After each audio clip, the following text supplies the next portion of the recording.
savez, avec les d'Hachem, on commence cette nouvelle paracha de Vaïtse Yaakov me Be'er-Sheva. Cette belle paracha, elle est spectaculaire. Hachamim me disent que Yaakov Avinu, il est parti à la yeshiva pendant 14 ans. Pourquoi? Parce qu'il a dit, et pourtant il était vieux, hein? Il était vieux. Mais malgré tout, il a dit, pour aller à Haran, chez Lavan, il faut être fort. Pourquoi il n'était pas fort chez lui à la maison? C'est une question que je me suis posée. Je ne sais pas, il avait 60 ans, 65 ans, c'est pas assez. De toute façon, il savait qu'un jour, il va aller à Haran pour marier Rachel. Donc, tout le temps, il se préparait pour aller à cette rencontre-là. Alors, pourquoi, maintenant qu'il se sauve de Esav, il va aller à Yeshiva encore 14 ans? Pourquoi? Mais va directement. La Torah dit, Yaakov est parti de Be'er-Sheva et est parti à Haran. Nous, on croit que ça y est, il est parti directement. Non. Ils viennent, nos sages, ils nous disent, non, il est parti à l'Yeshiva pendant 14 ans. Pourquoi 14 ans? Pourquoi? Pourquoi? Pour se préparer à cette rencontre avec un rachat. Mais toute sa vie, il s'est préparé chez son père. Ce matin, il y a un rabbin qui m'a dit, Rabbi David, est-ce que tu as une preuve qu'il est resté 14 ans à la yeshiva? Une preuve, parce que la Torah ne le dit pas. J'ai dit, je donne la preuve. C'est écrit, Vaïtse Yaakov me Be'er-Sheva, point, Vayelech Harana, Vav Het, Vayelech Harana. Il y a le Vav et il y a le Het. Le Vav, c'est 6, le Het, c'est 8, ça fait 14. Voilà. Il y a un petit siman, c'est tout. Il n'est pas parti directement à Haran. Il y a eu un stop, un halt quelque part. Ah, maintenant la question, on a pourquoi ce stop-là? Vous savez pourquoi? Il voulait se déconnecter pendant toute cette vie qu'il avait avec Esav. Parce que pendant 60 ans, 65 ans, il était à la maison, il y avait Esav, il voyait ce visage-là de Esav. Maintenant, il va aller voir le visage de Laban. Il faut maintenant qu'il se donne entier dans la Torah pendant 14 ans. 14 ans, il faut qu'il se donne entier pour la Torah. Et après, il peut aller pour se marier. Je voudrais vous dire une chose. Il faut savoir que être avec Lavan, c'est une chose. Mais être avec Esav, c'est encore pire. Parce qu'Esav, d'après le Zohar, d'après des livres saints, il avait la tête kadosh. Il avait la tête kadosh. D'ailleurs, c'est écrit dans la Torah, Ve'ut Saïd Bifiv. Il y a Esav. N'oubliez pas que Esav, tout ce qu'il disait, son père le croyait.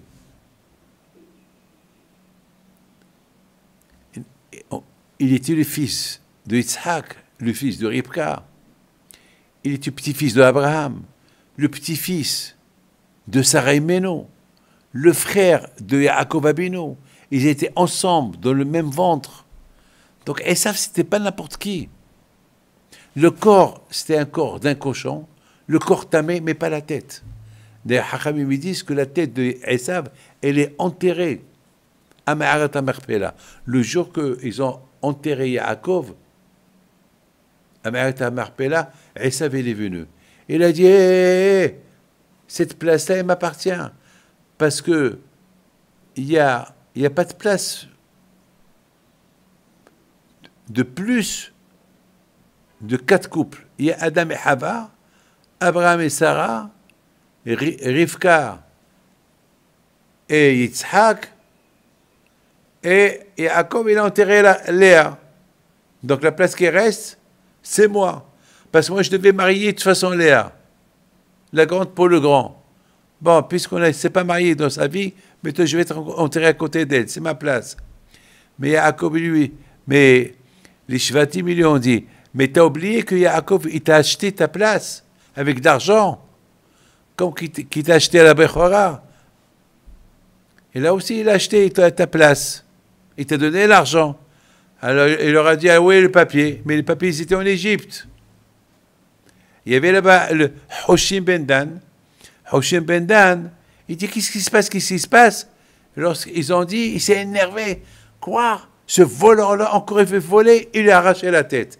Et la tête, elle est tombée dans la tombe, entre les pliés de Yaakov. Vous voyez d'ici que la tête de Esav était sainte.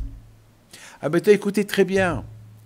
Je pense, humblement, que Yaakov Abinu alav shalom, il voulait se déconnecter de l'image de cette tête. C'est vrai, cette tête de Esav, c'est une tête sainte, mais cette tête-là, elle est attachée à un corps. Je ne peux pas aller affronter Lavan avec l'image de cette tête. Il faut que je reste à la yeshiva 14 ans pour enlever cette image que j'ai vue pendant toute ma vie à la maison. Vous rendez compte? Écoutez bien, vous savez que Yitzhak Abinu est devenu aveugle à cause de l'idolâtrie qui faisait les femmes de Esav. Les femmes de Esav, ils sacrifiaient des animaux et avec le Hachan, avec la fumée de ces sacrifices-là, Yitzhak il s'est aveuglé. Imaginez-vous le pauvre Yaakov Abinu qui était tamim, Yaakov qui était tzaddik. Imaginez-vous le pauvre, la souffrance qu'il avait. Donc, il est obligé d'aller à l'Yeshiva pour oublier ce visage-là qui est kadosh, mais qui peut le déranger spirituellement. Affronter Laban et la ville de Haran, et avec l'image de Esav, c'est impossible. Il faut que je l'enlève. Et c'est la raison pourquoi il est parti à la yeshiva. Pour enlever le zecher, Timhei zecher Amalek. Je voudrais vous dire un hidouche que vous n'avez jamais entendu. Lorsque Esav, il arrive, après qu'il a tué Nimrod, le jour que tout le monde était en deuil, parce qu'Abraham Abinu, il est mort, et Yaakov Abinu, il a fait les lentilles, et il avait faim, il sent les lentilles. Pourquoi il n'a pas été chez sa mère? Pourquoi il va chez Yaakov? Il avait honte, parce que tout le monde, les rois, les grands, les Gdolei Olam, ils étaient en train de présenter les condoléances. Ils faisaient les spédiens pour Abraham Abinu. Tout le monde était à l'enterrement d'Abraham Abinu, il manquait un, Esav. Esav, il n'a pas participé à l'enterrement. Lui, il est parti, il a tué Nimrod, il a violé une femme mariée, il a fait plein d'Aberot ce jour là-bas. Le jour qu'Abraham, son grand-père, est mort, lui, il a fait beaucoup d'Aberot. Il arrive affamé. Il sent les lentilles. Il dit à son frère, Hal etinina min. Moi j'ouvre ma bouche, et toi, verse-moi. Et qu'est-ce qu'il lui dit, Yaakov? Oui, je te donne, mais tu me vends ta Bechora. Je vous pose une question. Est-ce que quelqu'un qui a faim, c'est le moment de faire business avec lui? Là, il est en train de crever, il est en train de mourir, il a faim. Qu'est-ce que tu es en train de... Je veux la Bechora. Vends-moi la Bechora et je te donne.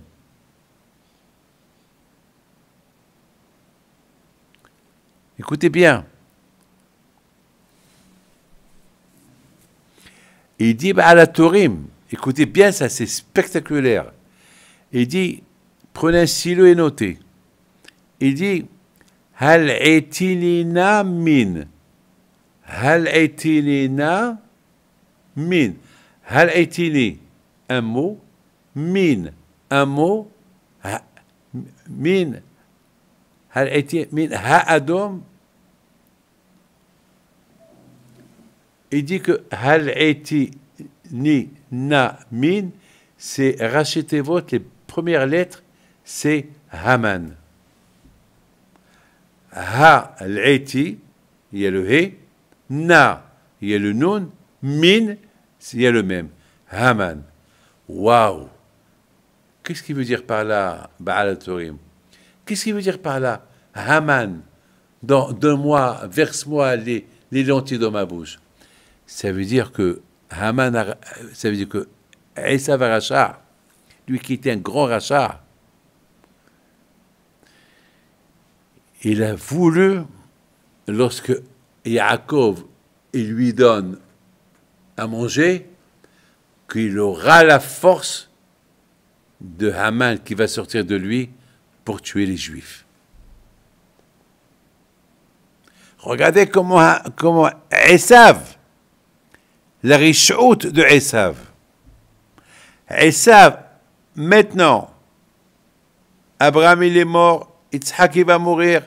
Esav, il veut exterminer non seulement Yaakov, mais toute sa descendance, comment? Avec Haman.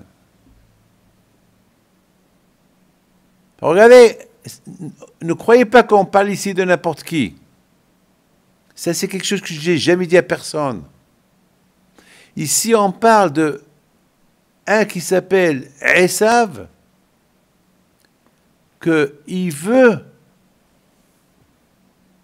exterminer, parce qu'il savait que maintenant Abraham il est mort, c'est Yitzhak qui prend sa place.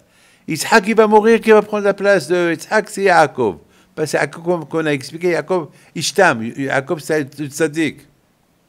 C'est eux qui vont recevoir toutes les brachot. Mais lui, à quoi il a pensé? En lui donnant à manger, eh ben, ça veut dire qu'il aura Haman, et ce Haman qui va sortir de Esav, qui va exterminer tout Am Israël. Ça veut dire, Esav Aracha, non seulement qu'il veut manger, mais celui qui lui donne à manger, il veut détruire sa descendance. Qu'est-ce qu'il dit à Yaakov? D'accord, je te donne, d'accord, je t'ai compris. Mais si tu veux que je te donne, alors donne-moi ta Bechora. Alors pourquoi lui demander la Bechora? Pourquoi ne pas lui demander autre chose? Tu lui demandes autre chose. Pourquoi la Bechora? Toi tu es Bechor. Alors donne-moi ta Bechora. Et tu me jures. C'est quoi la signification de Bechor? Abotai, Yaakov. Ah, vous allez être content de ce que je vais vous dire. Yaakov il dit à Esav, Esav, tu veux Haman? Alors moi je veux Mordechai. Bechor, c'est les mêmes lettres de Baruch. Baruch Mordechai. Aïe, aïe, aïe. Regarde comment il a eu. Mais maintenant, Haman, il n'a pas le choix. Maintenant, Esav n'avait pas le choix. Il s'est fait avoir. Il s'est fait cuire. Parce que maintenant, Yaakov lui dit, je te donne rien du tout. Tu veux et le manger et tuer ma descendance. Alors, tu me vends ta Bechora. C'est quoi tu me vends ta Bechora? Ça veut dire, en me vendant ta Bechora, j'aurai un qui va s'appeler Baruch, que c'est lui qui va exterminer Haman.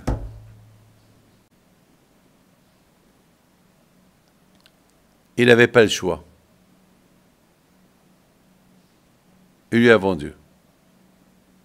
Maintenant, on a compris c'est quoi Haman, donne-moi à manger. Maintenant, on a compris pourquoi Yaakov, il a demandé à la Bechora. Mais maintenant, il y a quelque chose de la paracha de cette semaine, de Vaïtse. On a vu que lorsque Yaakov il est parti, Esav, il a dit à comment il s'appelle, à Eliphaz qu'il était l'élève de Yaakov Abino. Eliphaz c'était le fils de Haman, de Esav. Et Amalek, il est sorti de Eliphaz. Esav il dit à Eliphaz, va tuer mon frère. Va le tuer. Pourquoi va le tuer? Parce que si tu ne le tues pas, c'est lui qui va tuer ton fils. Le Mordechai qui va sortir de lui, il va tuer Amalek, Haman qui est ton fils. Alors va, venge-toi. Moi, je ne peux pas le tuer. Parce que je ne veux pas que mon père, il voit que j'ai tué son fils. Mais toi, tu es un autre. Toi, c'est... Lui, il va tuer ton fils, alors tue-le avant que Amalek qui sort. Sinon, c'est Amalek, il va tomber entre les mains de... Amalek et Haman, ils vont tomber entre les mains de Mordechai. Baruch Mordechai. Ah, maintenant, Eliphaz, il est parti. Il rencontre Yaakov. Yaakov lui dit, pourquoi tu es venu? Il dit, ben, je suis venu pour te tuer. Parce que mon père, il m'a dit, il faut que je te tue. Celui qui veut te tuer, il faut le tuer. Et Yaakov lui dit, écoute-moi, tu ne peux pas me tuer. Pourquoi tu ne peux pas me tuer? Vous savez pourquoi? Il dit, parce que j'ai fait un contrat avec ton père. Et le contrat que j'ai fait avec ton père, moi je lui donnais Haman, et lui il m'a donné Mordechai. Donc tu ne peux pas me tuer. Et il y a un contrat qui a été fait déjà. Et c'est déjà signé dans le ciel. Ah, maintenant, où va-t-on? Ou c'est moi qui vais te tuer? Comme ça, il n'y aura pas Haman, mais il y aura Mordechai. Regardez, la Torah, c'est des secrets. Alors ça veut dire, mes amis, pour que Yaakov Abinu, il arrive, c'est extraordinaire, à se déconnecter complètement de Esav, il faut qu'il reste à la yeshiva. 14 ans. Pauvre, sans rien. Mais il a gagné quelque chose. Il a gagné Baruch Mordechai. Il a gagné tout Am Israël. C'est la perte de Esav. Il va se déconnecter de Esav complètement. C'est plus mon frère. C'est plus lui, ça y est. Maintenant, une autre génération. Maintenant que Yitzhak et Yaakov Abinu, il a atteint un niveau élevé. Après 14 ans qu'il est resté à la yeshiva, maintenant il a dit, maintenant, le moment il est venu que je peux partir. Récupérer ma femme, ma future femme, me marier avec Rahel. Mais peut-être Rahel s'est mariée avec un autre. Yaakov il a la émouna. O HaKadosh Baruch Hu. Et celui qui a la émouna HaKadosh Baruch Hu est réussi. Yaakov Abinu, il a la promesse de son père. Son père lui a dit, va à Padan Aram et marie-toi avec une fille de Lavan. Donc il a la bracha de son père. C'est ça la émouna. C'est pas comme Esav, que la émouna de Esav, elle est bidon. Yitzhak dit à Esav, apporte-moi de la chasse. Et qu'est-ce que tu l'apportes? La tête d'un chien. C'est ça la émouna qu'il a Esav. C'est ça le respect des parents qu'il a Esav. Yitzhak dit Yaakov, va d'ici, il écoute, il s'en va. Va te marier avec la fille de Lavan, il écoute, il s'en va. Mais 14 ans, ils sont passés, c'est rien. Si mon père, il m'a dit, la fille de Lavan, c'est ton mazal, c'est mon mazal, je vais la trouver. Elle va m'attendre. Quel émouna il avait? Ça, c'est le Emet, Titel Emet li Yaakov. De l'autre côté, on voit que Yaakov Abinu, il a atteint un niveau très élevé après ces 14 ans-là. Une fois qu'il s'est déconnecté du visage de ce rachat de Esav, et maintenant il est parti, Vashem Nitzav Alav. Il se repose il rêve Hachem. Et Hachem lui parle. Vini Soulam. Soulam, Gematria Mamon, comme qu'on dit. Quand je vais au Khou, il ouvre les portes. Tu auras l'argent. Tu te maries. Je te protège. Ta. Et Hachamim me disent que c'est la première fois qu'il a dormi après 14 ans. Il n'a pas dormi. Nuit et jour. Alors je me suis posé une question. Pourquoi il n'a pas dormi? Je sais pourquoi il n'a pas dormi. Pour ne pas qu'il rêve avec Esav. Il ne voulait même pas voir Esav dans le rêve. Parce que les rêves, on ne peut pas les contrôler. Et Hachem, il a aidé pour ne pas dormir. Mais ce soir là-bas, Hachem, il a fait pour qu'il dort. Il est arrivé à Hachem. Vachem l'itzav alav. Et ce soir là-bas, il est arrivé. Les malachim qui montent, qui descendent, qui montent. Mais après, il est arrivé un malach qui monte, il monte. Waouh, il a eu peur. Hachem, c'est quoi ça? N'aie pas peur. C'est rien du tout. Ça, c'est ton frère Esav et ses copains qui vont être contre vous à la fin des temps. Mais à la fin, boum, je vais faire tomber. Alors, une fois qu'il est tombé, le Midrash il dit, Hachem il dit à Yaakov, mais toi tu montes. Et Yaakov il a dit non. Alors je me suis posé une question, comment?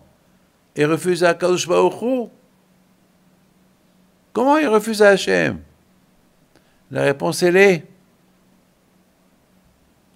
monter dans le rêve, c'est facile. C'est la belle réponse que je te donne.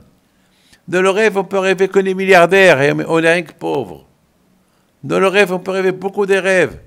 Mais je vais réussir moi seul, avec mes forces. Je vais monter tout seul. Bien sûr, tu m'aides. Et Akash Baruch Hu, il a accepté. C'est écrit, Vaikatz Yaakov Mishinato. Yaakov s'est réveillé de son sommeil. Et la Gemara dit, ne dis pas il s'est réveillé de son sommeil, il s'est réveillé, mais Mishnato, il s'est réveillé de son étude, de la Mishnah. Quelle Mishnah? Mais il dormait. D'après ce que je vous ai dit, la réponse, on la comprend. Yaakov Avinu alav shalom, même dans son sommeil, même lorsqu'il était déconnecté de ce monde-là pendant qu'il dormait, il était fort. Il a dit à Hachem, non, je veux pas monter dans le rêve. Je veux monter lorsque je suis réveillé. Alors le fait qu'il a répondu comme ça à Kadosh Baruch Hu, ça veut dire que même dans son sommeil, il peut encore contrôler les émotions du sommeil, comme s'il était réveillé. Mais lui, il voulait monter en réel. Et finalement, Yaakov est arrivé à être mieux que tout le monde. Behek Shiba Abot. Jusqu'à ce que la photo de Yaakov Avinu, elle est gravée à côté du trône d'Hachem. Aïe, aïe, aïe. Aïe, aïe, aïe. C'est de la folie, c'est extraordinaire.